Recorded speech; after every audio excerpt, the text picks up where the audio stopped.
السلام عليكم ورحمة الله وبركاته.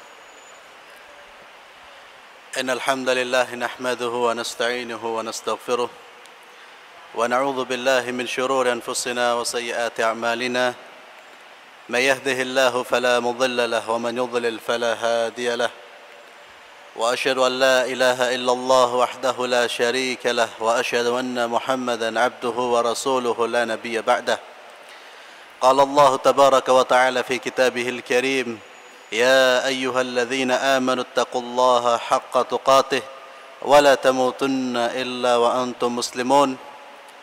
يا أيها الناس اتقوا ربكم الذي خلقكم من نفس واحدة وخلق منها زوجها وبث منهما رجالا كثيرا ونساء واتقوا الله الذي تساءلون به والأرحام إن الله كان عليكم رقيبا.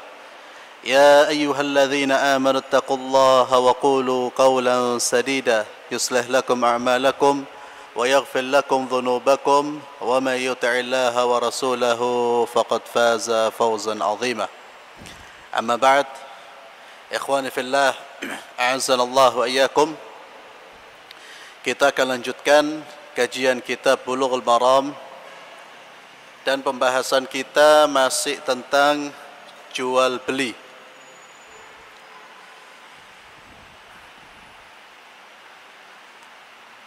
Sebelum saya membacakan hadis-hadis yang berkaitan dengan jual beli, saya menyampaikan ada beberapa poin yang perlu kita fahami tentang atau yang berkaitan dengan jual beli atau mencari nafkah.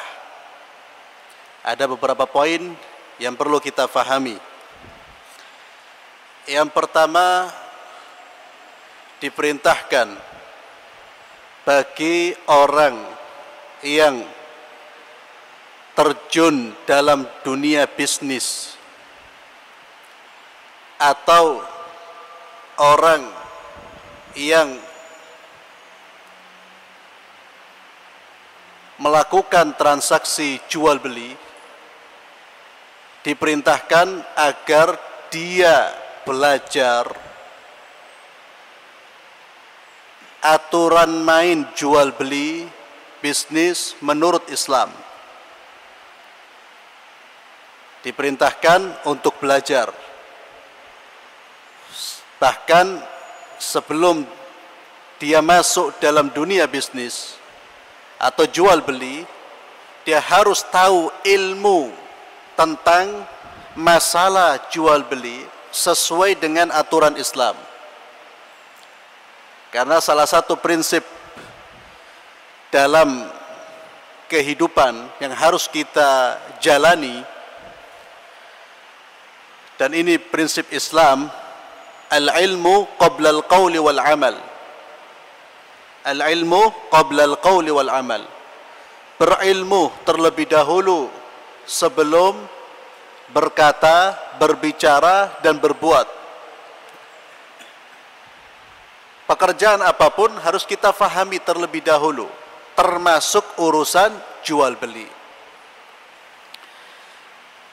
Bahkan begitu pentingnya ilmu tentang jual beli ini, sampai-sampai Khalifah Umar bin Khattab radhiyallahu ta'ala beliau menyuruh rakyatnya, beliau mengumumkan, membuat kebijakan bahwa tidak boleh orang berjual beli di pasar atau tidak boleh orang menjual di pasar kecuali orang yang sudah faham fikih jual beli. Jadi Umar mengumumkan, membuat kebijakan, tidak boleh, la yabi'u fi suqina illa man yafqah. Tidak boleh menjual, berdagang di pasar kami kecuali orang yang sudah ngerti syariat atau fikih jual beli. Wa illa akala riba sya'a am aba. Kalau dia gak faham tentang fikih jual beli, dia akan makan dari hasil riba, baik dia sadari maupun tidak dia sadari.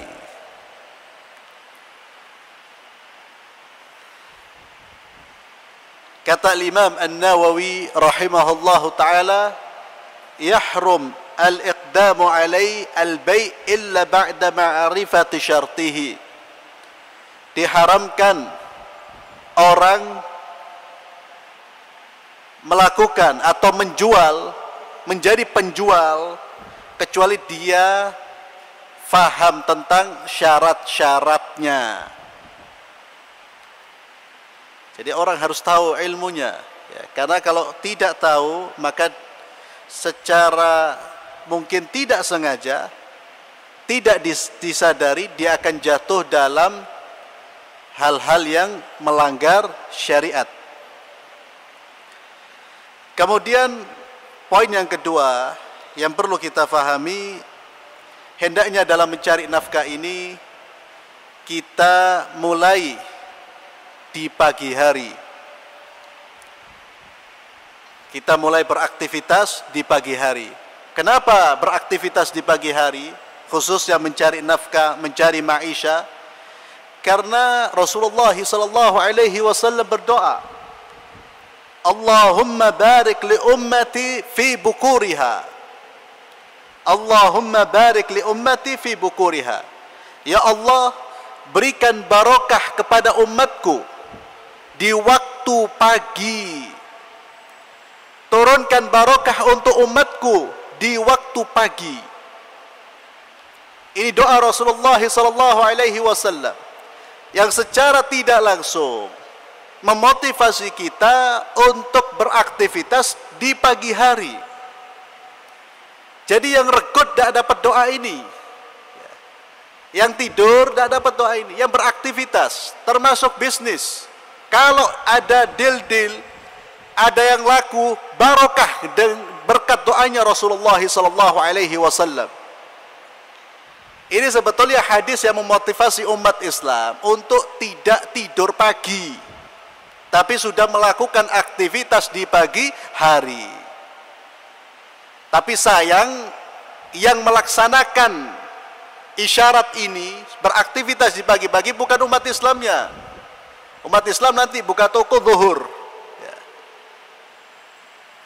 Yang justru mengamalkan, yang beraktivitas di pagi hari itu justru kita lihat banyak orang-orang Nasrani, atau di negara-negara yang berpenghuni mayoritas Nasrani. Mereka pagi-pagi sudah sibuk, sudah beraktivitas. Yang nggak sibuk hanya orang-orang yang malas saja. Ini doa Rasulullah SAW. Dan sahabat Rasulullah SAW yang bernama Sakhr bin Wada'a, ketika mendengar hadis ini, beliau mendengar hadis ini, segera beliau merubah pola hidupnya. Maka beliau pun di waktu pagi sudah mengirim barang dagangannya. Ini respon cepat para sahabat Rasulullah SAW ketika mendengar hadis-hadis Nabi. Beliau pun di pagi hari sudah mengirim barang dagangannya, dan subhanallah, fa'athra wa kathra maluhu, yang akhirnya dia menjadi kaya dan banyak hartanya. Kenapa? Mendapatkan doa dari Rasulullah SAW. Kemudian ikhwani fillah, poin yang ketiga yang perlu kita fahami dalam persoalan jual beli ini, mencari nafkah, bisnis, yaitu hendaknya kita bersikap as-samahah. As-samahah itu toleran, mempermudah, itu artinya samahah, tidak mempersulit. Kalau dia sebagai pembeli, dia nawar dengan penawaran yang wajar. Kalau dia sebagai penjual, dia menjual barangnya dengan memberikan kemudahan-kemudahan, itu samaha. Tidak melambungkan harganya setinggi langit, itu termasuk dalam kategori samaha, mempermudah. Dan ini juga orang yang punya sikap mempermudah, maka dia mendapatkan doa dari Rasulullah sallallahu alaihi wasallam, rahimallahu imra'an. Kata Nabi, Allah akan merahmati seorang hamba samhan idza ba', ketika dia mempermudah ketika menjual, samhan idza ishtara, bersikap samah, mempermudah ketika membeli, samhan idza iqtada, begitu juga bersikap toleran ketika menagih hutang. Allah akan memberikan rahmat kepada orang tersebut. Ini termasuk yang perlu saya ingatkan buat diri saya pribadi juga, ketika kita membeli dari orang-orang yang secara penghasilan mereka di bawah standar, tidak memenuhi penghasilan mereka, tidak memenuhi kecukupan. Ketika kita membeli barang-barang dari mereka, jangan kebangetan menawar sampai kalau bisa dia hanya mendapatkan untung 100 rupiah. Ya. Ditawar, ditekan. Apalagi kita tahu ini orang membutuhkan, ini orang yang jahat seperti ini. Ya. Padahal kita tahu pedagang-pedagang kecil itu dia mendapatkan keuntungan, sekalipun barang dagangannya laris, belum bisa dia memenuhi kebutuhan hidupnya. Samah, bersikap toleran. Apalagi dia muslim.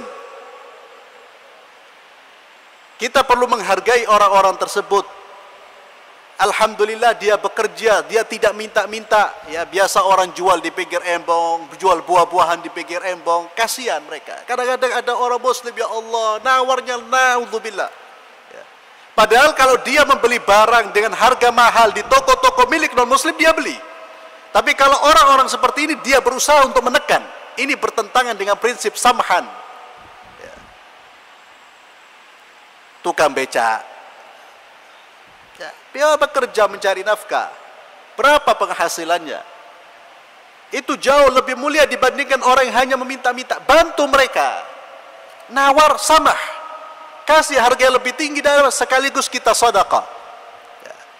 Ini kadang-kadang tidak disadari oleh umat Islam. Ya, pedagang-pedagang kecil justru dia melihat ini orang kecil, dia semakin mekan. Ini orang tidak punya perasaan. Ya. Tidak ada samah di dalam jiwanya. Ya. Tidak ada toleransi, tidak ada sikap mempermudah.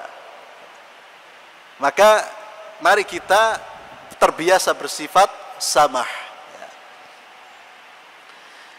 Kemudian poin yang keempat, ketika kita melakukan aktivitas bisnis, jual beli, hendaknya kita berpegang teguh dengan prinsip kejujuran.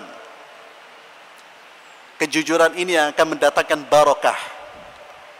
Sebagaimana dalam hadis Rasulullah sallallahu alaihi wasallam, al-bai'ani bil khiyari ma lam yatafarraqa. Penjual dan pembeli itu mereka punya hak pilih untuk meneruskan atau tidak melanjutkan jual belinya. Ada khiyar.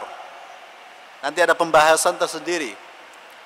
Fa in sadaqal bai'ani wa bayyana, kata Nabi, kalau penjual dan pembeli itu podo jujuri, sama-sama jujur, burika lahuma fi bai'ihima, maka Allah Subhanahu wa taala akan memberikan barakah dalam transaksi jual beli mereka. Burik. Dan barokah ini yang kita cari. Barokah ini yang kita cari. Barokah ini yang akan melipat gandakan manfaat dari barang kita. Barokah inilah yang akan menghasilkan nilai yang bisa kita manfaatkan. Dari mana barokah? Kalau kita berpegang teguh dengan kejujuran. Tidak ada ghish, tidak ada tipu menipu, tidak ada kebohongan. Maka kata Rasulullah sallallahu alaihi wasallam, burika lahuma fi bai'ihima wa in katama wa kadzaba fa'asa ay yarbaha ribhan yamhaqa barakata bai'ihima. Kata Rasulullah, tapi sebaliknya kalau mereka tidak jujur, menyembunyikan yang tidak boleh disembunyikan, maka Allah Subhanahu wa taala akan mencabut barokahnya. Sekalipun dia akan mendapatkan ribah, dia akan mendapatkan keuntungan. Dilihat secara kasat mata ada keuntungan, tapi tidak ada barokah di dalamnya. Dan harta yang tidak barokah tidak akan bisa dimanfaatkan oleh pemiliknya. Itu kalau mereka tidak jujur. Maka kalau kita jual beli, jelaskan apa yang perlu dijelaskan. Ketika ada aib, ada cacat, ada sesuatu yang kurang baik, yang kemungkinan kita tahu, pembelinya nggak tahu, disampaikan. Bukan malah ditutup-tutupi, sehingga barang kita ini seakan-akan 100% masih baik. 100% masih baik. Padahal sudah ada kekurangan, ada kerusakan. Allah cabut barokah itu dari harta kita. Maka prinsip kejujuran ini harus kita pegang teguh. Dapat ribah, untung sedikit tapi jujur, itu jauh lebih bermanfaat daripada untung besar tapi dengan cara menipu. Kemudian ikhwani fillah, hendaknya seseorang tidak menggunakan nama Allah dalam menjual atau membeli. Jauhkan dari proses jual beli kita dari sumpah. Sekalipun itu benar, jauhkan. Karena orang yang banyak bersumpah, sekalipun itu benar, dia akan terbawa, suatu waktu dia akan bersumpah dalam kondisi dia salah. Maka sebisa mungkin jangan bawa nama Allah Subhanahu wa taala, apalagi untuk urusan bisnis kita, sebisa mungkin. Karena Rasulullah sallallahu alaihi wasallam bersabda, "Al-halifu munfiqatun lis-sil'ah, mumhiqatun lil barakah." Sumpah itu memang bisa mendatangkan keuntungan. Bisa mendatangkan keuntungan, tapi akan menghapus barokah. Pilih mana? Barokah banyak, untung banyak, tapi gak ada barokahnya. Dengan untung sedikit tapi barokah. Apalagi na'udzubillah, sumpahnya sumpah palsu. Allah. Ini satu perbuatan yang akan merugikan dia, tidak akan menguntungkan. Maka hindarkan kalimat wallah, wallah, wallah itu dalam jual beli kita, bisnis kita, kita tindarkan. Sumpah-sumpah kita tinggalkan. Kita khawatir kalau kita banyak bersumpah, nanti satu waktu kita akan bersumpah kita akan bersumpah dalam kebohongan. Kemudian dianjurkan bagi para pedagang, para pebisnis untuk memperbanyak sedekah. Salah satu fungsi sedekah bagi mereka adalah menghapus atau menggugurkan kesalahan-kesalahan yang mereka lakukan dalam proses jual beli. Kadang-kadang orang dalam proses jual beli ada kata-kata yang menyakiti, ada kata-kata yang tidak baik, itu akan mengurangi barokahnya, tapi bisa tertutupi dengan sedekah. Bukan sedekah ini dimanfaatkan untuk menutupi penipuannya dia, tidak. Tapi kekurangan-kekurangan yang manusiawi, yang kadang-kadang orang itu lupa. Ya seperti tadi, tidak bisa menjaga lisannya mungkin. Ya. Itu hendaknya dia tutupi kekurangan-kekurangannya itu dengan sedekah. Sebagaimana sabda Rasulullah sallallahu alaihi wasallam, "Ya ma'syarat tujjar." Kata Nabi, wahai seluruh pedagang, inna hadzal bai' yahdhuruhu al-laghwu wal halifu. Sesungguhnya al-bai', jual beli, perdagangan ini seringkali dihadiri oleh perbuatan sia-sia dan sumpah-sumpah. Tadi kan saya katakan hindarkan sumpah. Kadang-kadang ada orang yang sering pakai sumpah wallah, kadang walaupun dia benar, ini kurang baik. Maka untuk menutupi kekurangan ini, kata Rasulullah, fasyubuhu bisadaqah. Maka lenyapkan, gugurkan kesalahan-kesalahan itu dengan apa? Dengan sedekah. Terlebih lagi sedekah yang disembunyikan, sedekah yang tidak ditampakkan. Kata Rasulullah sallallahu alaihi wasallam, "Inna sadaqata sir tudfi'u ghadab Allah azza wa jalla," atau kama qala sallallahu alaihi wasallam. Sesungguhnya sedekah yang dilakukan secara diam-diam itu akan memadamkan murkanya Allah Subhanahu wa taala.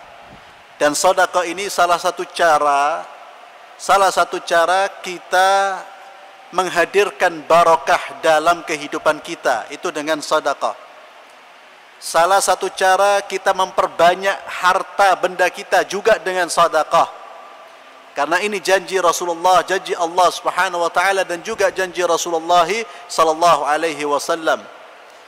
"Wa ma anfaqtum min syai'in fahuwa yukhlifuh," firman Allah. Dan apapun yang kamu infakkan, maka Allah akan mengganti, segera Allah akan mengganti. Di dalam hadis sahih Rasulullah SAW bersabda, "Ma naqasat sadaqatun min mal." Harta itu tidak akan berkurang, kata Allah, kata Rasulullah SAW, dengan sedekah yang kita keluarkan. Terlebih lagi, sekali lagi, bagi para pedagang, justru hendaknya dia banyak-banyak bersedekah. Dalam lafaz yang lain Rasulullah SAW bersabda, "Ya ma'syarat tujjar, inna syaitana wal ithma yahdurani al-bay' fashubu bay'akum bis sadaqah." Wahai seluruh pedagang, sesungguhnya syaitan dan dosa itu senantiasa hadir ketika ada transaksi jual beli. Perhatikan, Nabi mengatakan syaitan itu akan hadir. Dan syaitan selalu hadir dalam kehidupan kita. Ketika kita ingin melakukan aktivitas yang diridhai oleh Allah, pasti di situ ada syaitan. Pasti syaitan akan muncul, termasuk ketika kita sholat. Jual beli pun demikian, syaitan akan muncul.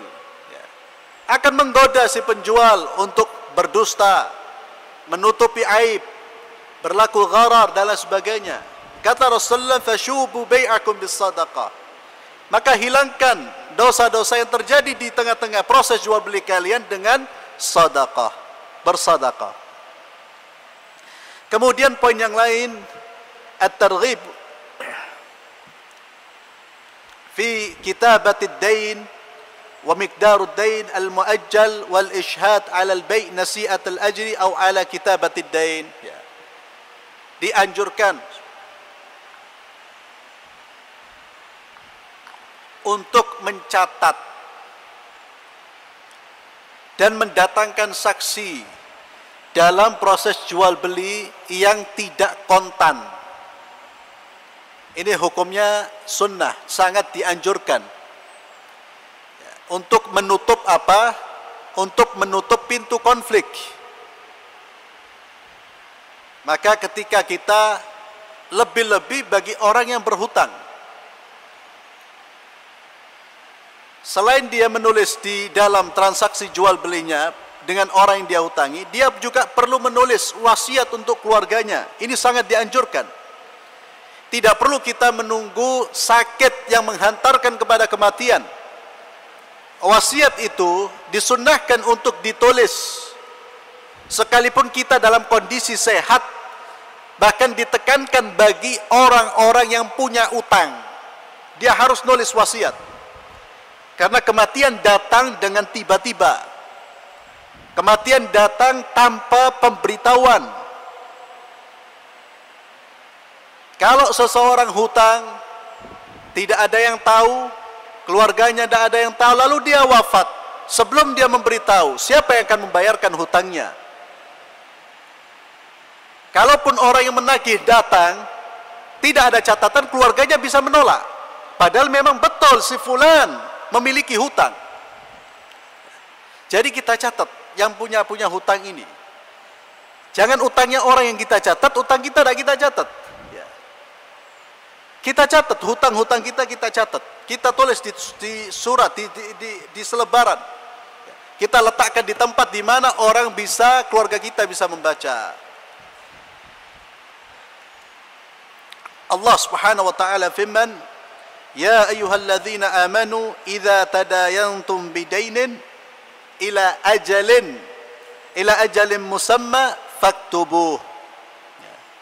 Idza tadayantum bidain ila ajalin musamma.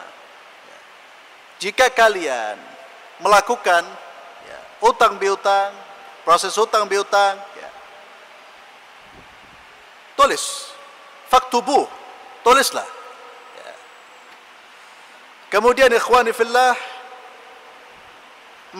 poin yang lain yang perlu kita perhatikan, wabil khusus mereka-mereka yang senantiasa berada di pasar, di toko, kalau sekarang mungkin mall, hendaknya memperbanyak zikrullah, memperbanyak zikir. Dan juga dianjurkan ketika kita masuk pasar untuk berzikir. Rasulullah sallallahu alaihi wasallam bersabda, "Man dakhala as-suq," barang siapa yang masuk pasar, faqal, lalu dia berzikir, "La ilaha illallah wahdahu la syarika lah, lahul mulku wa lahul hamdu, yuhyi wa yumit, wa huwa hayyun la yamut, biyadihil khair wa huwa ala kulli syai'in qadir."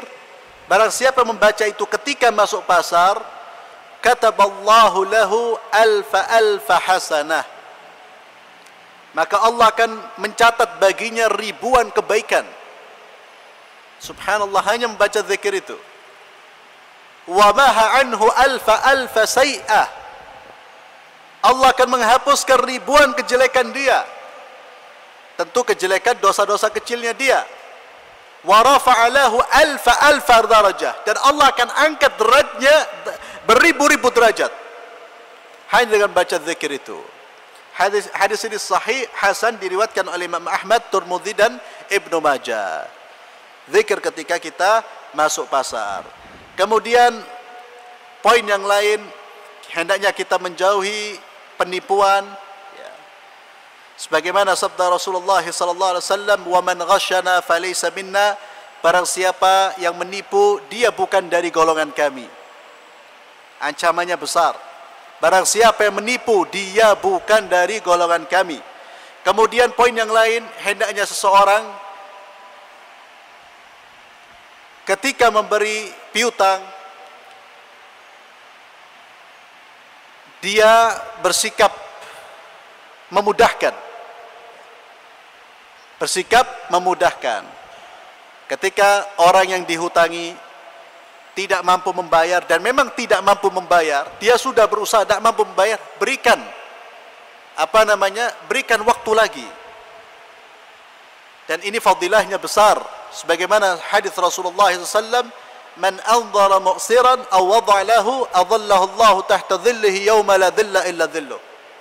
Barang siapa yang mempermudah orang yang susah membayar hutang dengan memberi waktu yang lama, dengan menunda waktu pembayaran hutang sampai dia mampu, atau dia bebaskan hutangnya, maka di hari kiamat Allah akan memberikan naungan pada orang tersebut, di mana tidak ada naungan kecuali naungan Allah Subhanahu wa taala.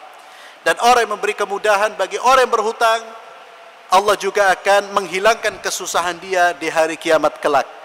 Itulah poin-poin yang perlu kita fahami yang berkaitan dengan jual beli, bisnis, atau mencari nafkah. Kita baca hadis-hadis Rasulullah SAW dari Jabir bin Abdullah radhiyallahu anhuma, annahu sami'a Rasulullah sallallahu alaihi wasallam yaqulu 'am al-fath wa huwa bi Makkah. Dari Jabir radhiyallahu taala anhu bahwasanya beliau mendengar Rasulullah sallallahu alaihi wasallam bersabda pada Fathu Makkah. Beliau menyampaikan sabdanya ini pada peristiwa Fathu Makkah, pembebasan kota Makkah. Inna Allaha wa rasulahu harrama bai'al khamri wal maitati wal khinzir wal asnam. Kata Nabi, sesungguhnya Allah dan Rasulnya mengharamkan menjual minum-minuman keras, khamar itu adalah segala sesuatu yang memabukkan, yang menutup akal sehat, itu namanya khamar. Apapun mereknya, dari bahan apapun dibuat, selama itu memabukkan, menutup akal seseorang, disebut dengan khamar. Dan Allah, Rasulnya telah mengharamkan khamar.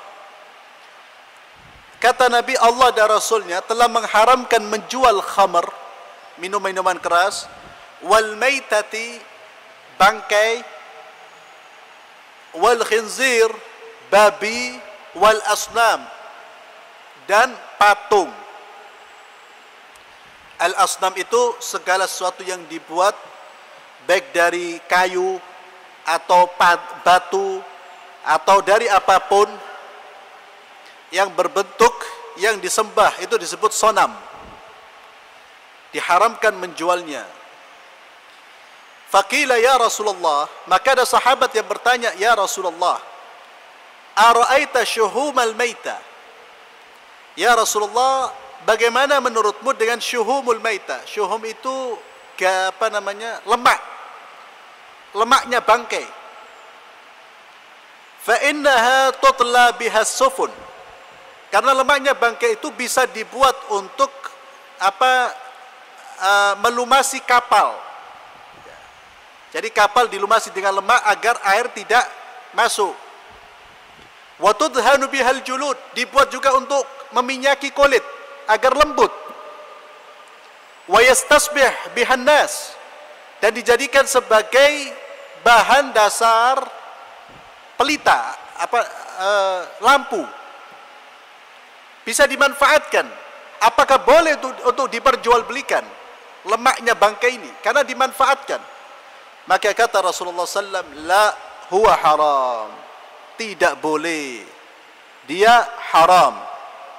Kemudian Rasulullah SAW bersabda, inda dzalik qatalallahu al-yahud. Semoga Allah Subhanahu wa taala membinasakan orang Yahudi. Limadha? Inna Allah Ta'ala lamma harrama alaihim syuhumaha jamalu. Ketika Allah mengharamkan bagi mereka syuhum, lemak-lemak bangkai itu, mereka proses menjadi cair, dicairkan, dirubah bentuknya, lalu mereka jual, dan mereka makan dari hasil penjualan itu. Jadi melakukan apa? Tipu daya, merubah bentuknya. Ini otaknya Yahudi. Kata Rasulullah, qatalallahu al-yahud. Jadi yang haram, ya sudah, yang haram ya sudah, jangan dipakai, jangan dimanfaatkan, jangan dijual. Jangan kemudian dicari cara, diproses, dibentuk dengan bentuk yang lain untuk agar bisa dimanfaatkan untuk dijual. Ya. Ini adalah perilaku Yahudi yang tidak terpuji. Hadis ini diriwayatkan oleh Imam Bukhari dan Muslim. Jadi di dalam hadis ini Rasulullah melarang kita menjual khamar, bangkai, patung, ya. Kemudian babi. Tapi nanti ada di hadis-hadis yang lain kita akan bahas, tidak hanya terbatas pada komoditas ini yang diharamkan, tapi ada komoditas yang lain, barang-barang yang lain yang tidak boleh diperjualbelikan. Dan alhamdulillah, mudah-mudahan kita bisa mempelajari masalah ini agar kita bisa tahu, agar kita bisa melaksanakan bisnis kita, transaksi jual beli kita, maisha kita, proses mencari nafkah kita secara halal, sehingga apa yang kita makan barokah, apa yang dimakan oleh kita, keluarga kita juga barokah. Kita tutup dengan doa kafaratul majlis. Subhanakallahumma bihamdik, asyhadu an la ilaha illa anta, astaghfiruka wa atubu ilaik. Assalamualaikum warahmatullahi wabarakatuh.